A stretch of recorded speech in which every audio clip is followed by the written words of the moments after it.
சித்தர் பூமியாய் சிவலயம் காட்டும் அண்ணாமலையே போற்றி. சிவ ஓம் நம சிவாய.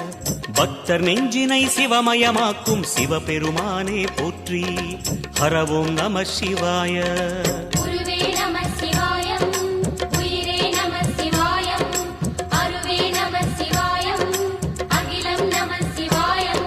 நம சிவாய நம சிவாய ஓம் நம சிவாய.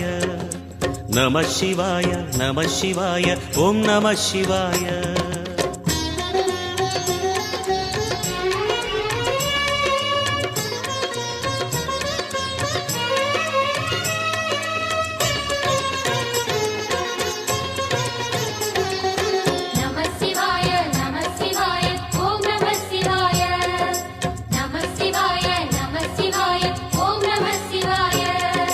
அன்னை உமைக்கு இடமாய் உடலில் ஆலை